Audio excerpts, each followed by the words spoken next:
तो ये कोई परवाह करने वाली बात नहीं है। फिर काम भी क्या है? जो हमारा उद्देश्य है मालिक के नाम का गुणगान करना, उनको याद करना, क्योंकि जो कुछ हमने पाया है, चाहे ये मानव शरीर या जितनी उम्र हमारी, जितने भी चीज सामान, जितने भी रिश्ते नाते, ये सभी उनकी कृपा से तो हुए हैं। और अगर उसी को हम याद नहीं करेंगे तो फिर तो हमसे बुरा आदमी कोई नहीं होगा। नासमझी उन इंसानों की होती है जो उस मालिक को भूलते हैं, उसके एहसानों को भूलते हैं। वाणी भी ऐसी थी, अभी आपने सुनी, उसमें कहा कि तुम्हारे बिना बिगड़ी में कौन सवार। जब इंसान पर दुख आता है, परेशानियां आती हैं, वो बिगड़ना है, वो बिगाड़ है। तो वाणी में कहा कि तुम्हारे बिना बिगड़ी को कौन संवार। कौन संवारने का मतलब और किसी के बस की बात नहीं है। वो काम सिर्फ मालिक का है, प्रभु का है। वही हमारे बिगड़ी बनाते हैं, बिगड़ी को संवारते हैं। दुख दर्द कोई भी परेशानी है उसको वो मिटाते हैं। परंतु फरियाद करेंगे तो ही मिटाएंगे ना। हम जब उसके हो जाएंगे तो वो हमारे हो जाते हैं, और जब उसके हम हो जाते हैं तो हमें दुख कैसे होने देंगे। कमी हमारी ये रहती है कि हम उनके होते ही नहीं। हम तो अपने बनते हैं, अपनी बुद्धि से, अपने बल से, अपने मन से। जो कुछ सोचते हैं, हम सोचते हैं कि ये सब कुछ मेरे भाग्य से, मेरे करने से, या मेरे विचार से, मेरे ज्ञान से, मेरी समझ से मैंने किया है। नहीं, बिना प्रभु की इजाजत के पत्ता भी नहीं हिलता। परंतु हम खुद जानबूझ के ऐसे कर्म कर देते हैं जिससे हमें उनका दंड भोगना पड़ता है। परंतु जब वो वक्त आता है ऐसा, उस वक्त में जब प्रभु को याद करते हैं, फरियाद करते हैं, प्रार्थना करते हैं, याचना करते हैं कि आप संभालो, आपके बिना मेरा कोई नहीं है। उस वक्त में दुख जब आता है तो कहा ना कि दुख में सुमन सब करे, सुख में करे न कोई। जो सुख में सुमन करे तो दुख का ही तो। अगर कोई सुख में सुमन करे तो दुख होगा ही नहीं। जब दुख आता है तो ही इंसान प्रभु को याद करता है। सुख में सुमन ना किया, दुख में की ना याद। कहने कभी उस दास की कौन सुने फरियाद। जब सुख का टाइम था, जब तो उसको याद नहीं करते, भूल जाते हैं। दुख के समय उनको याद करते हैं तो फिर उनकी फरियाद कैसे सुनी जाएगी। उनको पता नहीं है क्या, वो जानते नहीं है कि ये सिर्फ अपने स्वार्थ और मतलब के लिए याद करता है।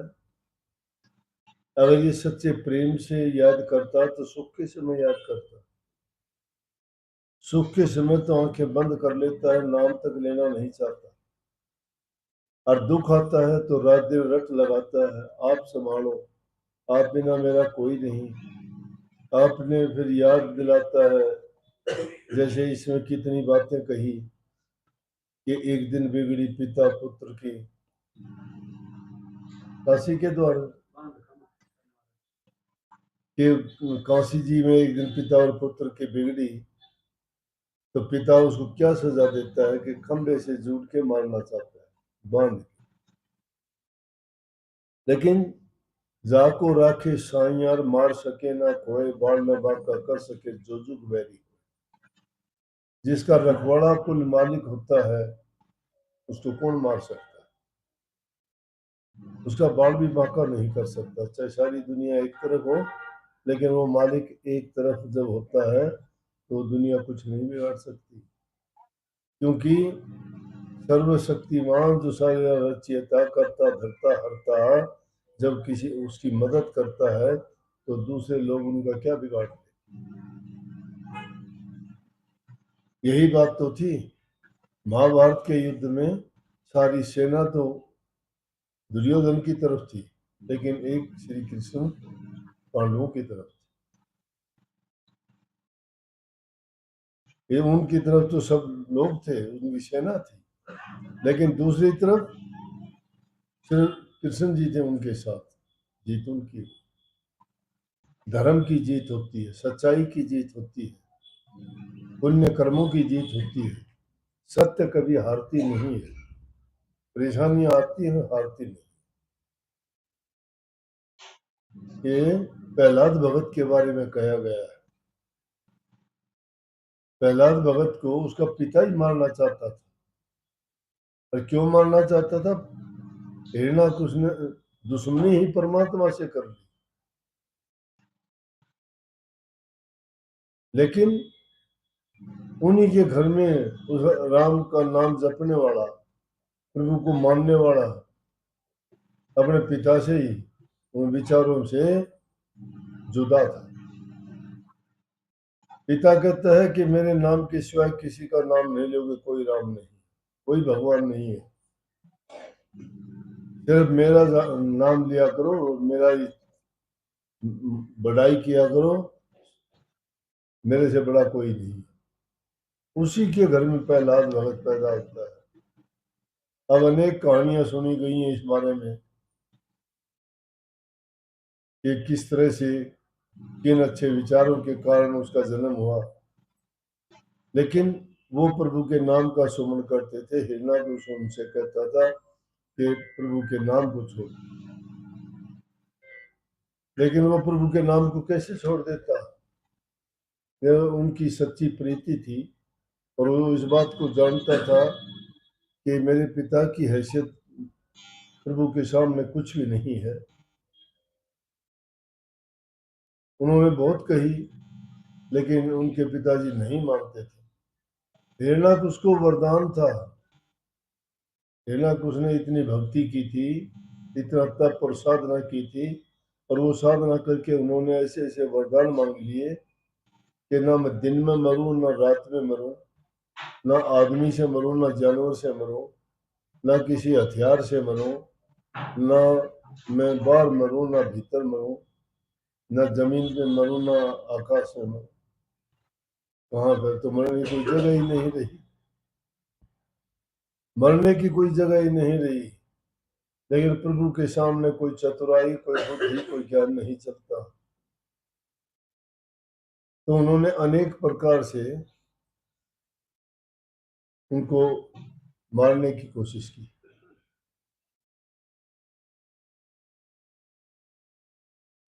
लेकिन नहीं मार पाए। आखिर में हुआ क्या कि खंबे में प्रकट हो गए नरसिंह रूप। सिर उनका शेर का था, शरीर इंसान का था। जब मारने का समय आया, ना दिन था ना रात थी। दिन छिपने वाला था, रात लगने वाली थी, दिन बीत रहा था। ना बाहर था ना अंदर थे, बिल्कुल चौखट के ऊपर। ना उनको ऊपर उठाया, ना नीचे अपने गोदों में रख लिया, और अपनी गोद में बिठा के नखों से पाट दिया। हथियार की जरूरत नहीं। तो जो सच्चे मन से उनकी भक्ति करता है, वो चाहे किसी भी रूप में आए, अपने भगत को संभालते हैं। वो जानते हैं कि ये सच्ची भक्ति है। परंतु हमें इतबार नहीं आता, क्योंकि ये खूबी है कि काल और माया ऐसे खेल खेलती है। वो इंसान की बुद्धि को ही हरते हैं। इस इंसान का उस ओर ध्यान जाने नहीं देते। क्यों नहीं जाने देते? कि काल तो ये चाहता है कि ये लोग अगर भक्ति करेंगे तो मुक्ति हो जाएगी, जीव यहाँ से चला जाएगा तो धीरे धीरे करके ये तो खाली हो जाएगी, मेरा राज उजड़ जाएगा। इसलिए उन जीवों को फंसाना चाहता है, सच्ची भक्ति की ओर नहीं बढ़ने देता। जो भी उस ओर चलता है उसको कोई ना कोई ऐसा खेल खेल देता है जिससे वो भटक जाता है उस रास्ते से। अलग अलग चीजों में, किसी को तीर्थ में लगा दिया, किसी को व्रत में लगा दिया, किसी को और दूसरे पाखंड पूजा में लगा दिया, लेकिन सच्ची भक्ति के रास्ते से उसको हटा के और काल की भक्ति में फंसा दिया। तो संतों ने इस जीव के लिए बड़ा सीधा मार्ग खोजा और उन्होंने बताया कि संग करो, सत्संग करो महापुरुषों। जो जो सत्संग करते जाओगे, सत्संग तुम्हारे पापों को हरता चला जाएगा, बुद्धि मलिन नहीं होगी तुम्हारी। अच्छी संगति में बैठने से इंसान के विचार सुधर पवित्र होते हैं। संतों की वाणी जीव के कल्याण के लिए, हित के लिए होती है। कही है ना कि संतों के दरबार में जाइए, बारंबार भली सी वस्तु लौटाते संत बड़े दाता। कि संतों के दरबार में जाओगे तो भूली वस्तु, भूल क्या पड़ती है, हम तो आज क्या कल को भूल जाएंगे। आज करते हैं, आज करते हैं क्या, आइंदा नहीं करूंगा, नेम उठा देते हैं, अगले दिन फिर वही काम करते हैं। एक वाणी में कबीर साहब कहते हैं, कहे कबीर कोई कोई चित गैल पड़ी है भूल। कि कोई कोई जीव चेतता है, नहीं तो भूल उसके पीछे पड़ी हुई है। लेकिन संतों के सत्संग में जाने से, उनकी वाणी का चिंतन करने से, मनन करने से, श्रवण करने से, तीन चीजें। श्रवण करो, सुनो, चिंतन करो, सोचो उसको, और मनन करो, उसको याद रखो। ये तीन चीज अगर पक्की कर लेते हो तो जहां कहीं भी जरूरत पड़ेगी वहीं वाणी तुम्हें वो याद आ जाएगी, भटकने नहीं देगी, रास्ते पे चलाएगी। और हम बुरे कर्म करने से बच जाएंगे। जो जो जो जैसा कर्म करता है उस कर्म का फल बनता है, वो फल ही उसको भोगना पड़ता है, और वो भोगने के लिए बार बार दुनिया में आना पड़ता है। कर्म चाहे कैसा भी हो, नेक कर्म हो या बुरा हो, बुरा हो तो दुख भरने के लिए आओगे, अच्छा होगा तो सुख भोगने के लिए आओ। लेकिन संतों का जो मार्ग है वो तुम्हें दोनों रास्तों से अलग रास्ता मुक्ति का बताते हैं। वो कहते हैं कि कर्म करो, कर्म की आस ना रखो, कर्म करो, उसके बारे में ये ना सोचो कि इसका फल मुझे मिले। नेकी कर और दरिया में डाल, नेक काम करो लेकिन भूल जाओ उसको, उसके बदले में कुछ ना चाहो। अगर चाहोगे तो फिर दुनिया में वो कर्म भोगने के लिए उसका तुम्हें आना ही पड़ेगा। इसलिए कर्म करते हुए अकर्म बनो। जो भी कर्म करते हो उस कर्म को ये ना मानो कि इसका फल मुझे मिले।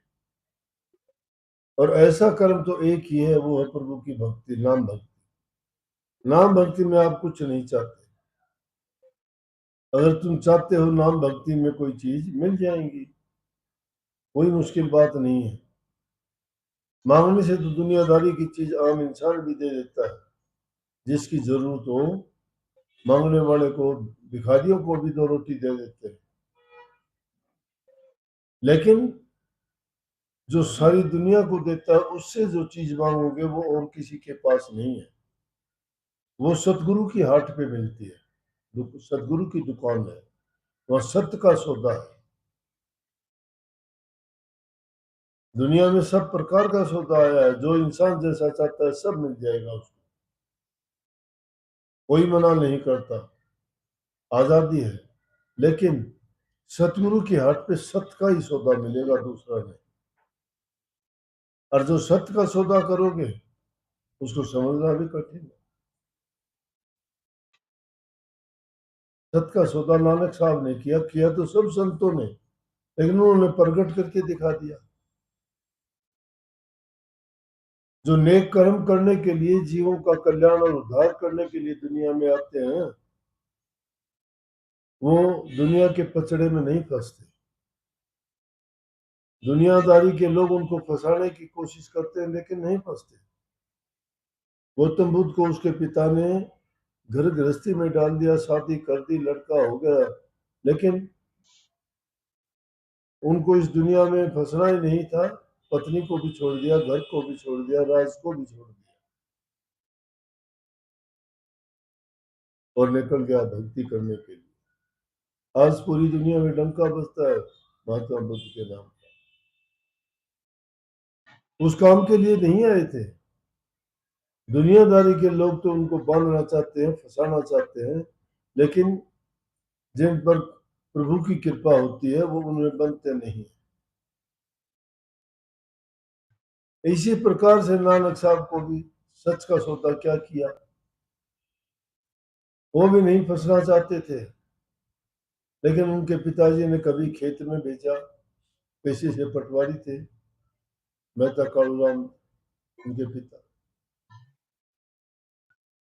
कभी उनको खेती में भेजा, कभी पशु चराने के लिए भेजा, तो कभी दुकानदारी के काम में भेजा, कभी लड़की के पास भेज दिया नानक साहब को कि दुनियादारी के काम करे, कि व्यापार का काम करे, कोई धंधा सीख ले। स्कूल में पढ़ाई नहीं की। पढ़ने के लिए गया तो मास्टर से ही पूछने लग गया, मुझे वो विद्या पढ़ाओ जिससे परमात्मा के दर्शन हो। ये अक्षर तो इनमें वो परमात्मा का नाम नहीं है, मुझे वो नाम चाहिए। अध्यापक भी हैरान। पिता ने चाहा आखिर के इसको किसी व्यापार में लगा, पैसे दिए कि ये ले पैसे और कोई सौदा करके आ, सच का सौदा करना। पैसे लेके जाता, सोचता है सौदा क्या करूंगा। पिता चाहता था कोई ये सामान खरीदेगा सस्ते भाव में, ऊंचे भाव में बेच के पैसे कमा के लेके आए। लेकिन जाता है, सोचते सोचते क्या हुआ, रास्ते में साधु मिल गए। उनको देखते ही उनके संग बातचीत करने लगे। साधु कहने लगे, भोजन नहीं किया हमने, जो पैसे दिए थे उनका भंडारा कर दिया, सबको भोजन खिला के शाम को वापस आ गए।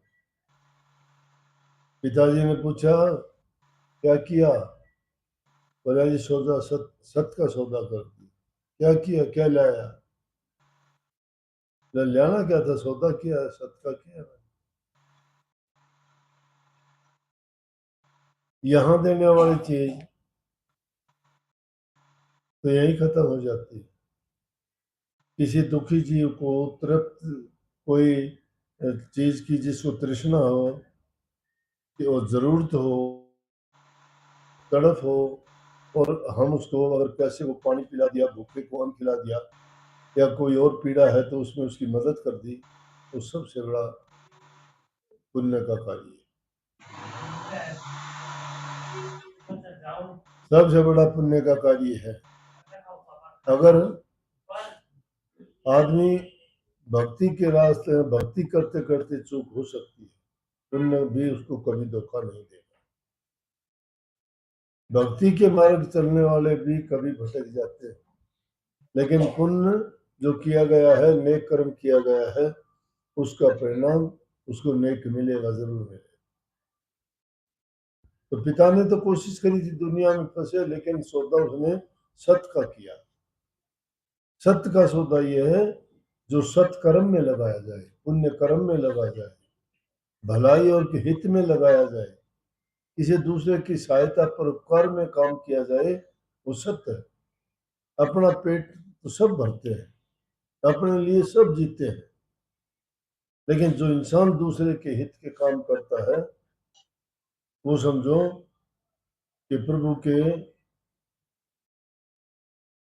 आशीर्वाद का पात्र बन जाता है। नेक कर्म करने वाला प्रभु से बड़ा शांति का आशीर्वाद प्राप्त करता है, सब चीजें उसको मिलती है, बिना मांगे मिलती हैं। कभी देख लेना, कभी भी कोई नेक काम करोगे तुम्हें आत्मिक शांति मिलेगी, आपको मन में खुशी होगी।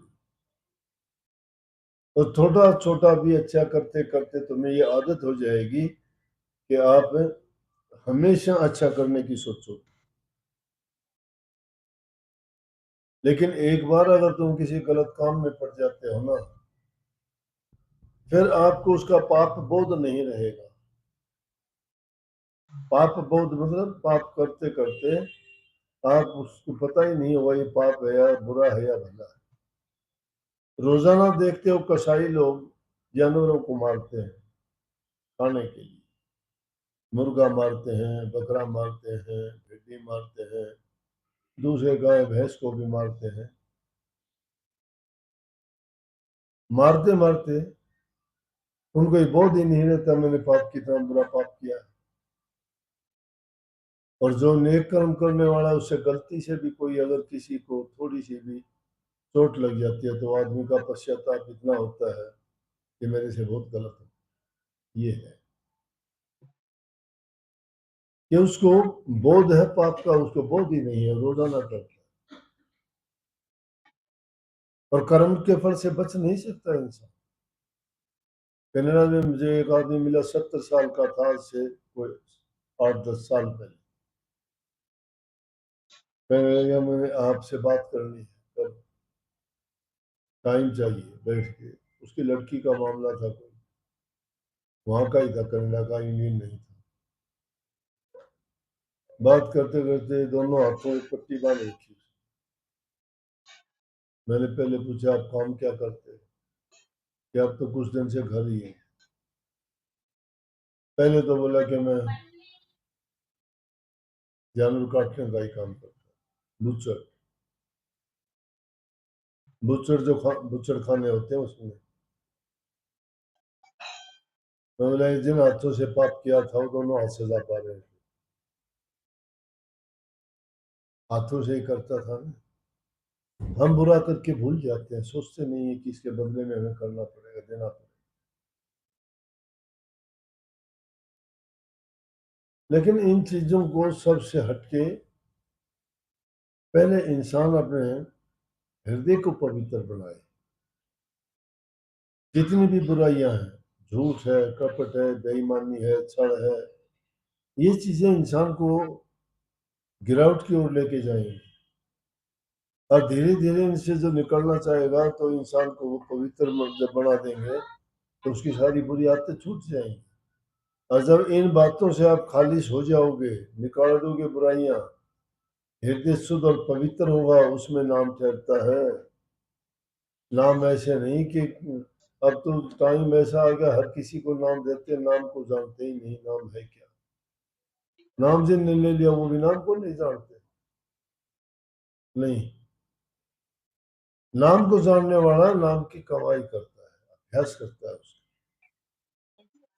सुमन करता है। जब तक नाम के लिए मेहनत नहीं की जाती तब तक अनुभव नहीं होता, और वो इतना आसानी से होता नहीं, उसमें बहुत टाइम लगता है। हाँ, अगर हृदय उसका शुद्ध और पवित्र है, बुराइयां उसने सब निकाल दी है, तो बहुत जल्दी काम हो जाता है, देर नहीं लगती। लेकिन उसमें जरूरत है हृदय की पवित्रता, शुद्धता की। हमने आदत ऐसी डाल ली कि लोगों की वो बुराइयां देखते देखते हम बुराई की ओर बढ़ जाते हैं।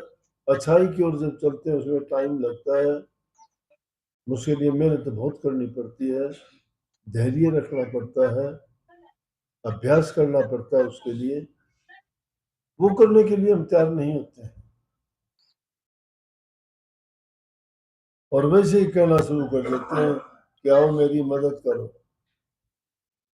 परमात्मा को तो सबसे बाद में नंबर देते हैं। पहले तो अपने आप पर ही इतना इतबार करते हैं कि हम ये हमारे बराबर दुनिया में कोई नहीं है। अहंकार होता है, अभिमान होता है।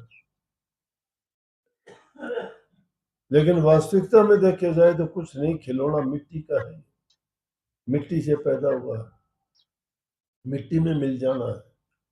कुछ दिन का इसको ये समय मिला है कि इसमें अगर ये कुछ करना चाहे तो कर ले, लेकिन उस समय को बर्बाद कर देता है। आखिर में पछताता हुआ जाता है। जिनको अपना बनाता है वो अपने है नहीं, कोई किसी के संग नहीं आया, कोई किसी के संग नहीं जाता। संग जाने वाली चीज है उसको कभी कमाता नहीं। तुम्हारे संग जाने वाली चीज है प्रभु के नाम की कमाई और तुम्हारे नेक और शुभ कर्म। नेक और शुभ कर्म हम करते नहीं है, और नाम में तो बहुत ज्यादा मेहनत लगती है। दुनियादारी की चीजों में बड़े होशियार बनते हैं, बेकार की चीजें जोड़ जोड़ के करते हैं। ये महल चौबारे, ये धन दौलत, ये रिश्ते नाते सब गायब हो, कोई किसी का नहीं। फरीद साहब जा रहे थे, एक जगह देखा इंसान मरा हुआ है, कब्र खोदी जा रही है। खड़ा होके देखने लगा, तुलना करने लगा इंसान के जीवन की। कहने लगा, देख फरीदा, मिट्टी खुली, मिट्टी उते मिट्टी डुली, मिट्टी हंसे मिट्टी रोवे, अंध मिट्टी का मिट्टी हो गई।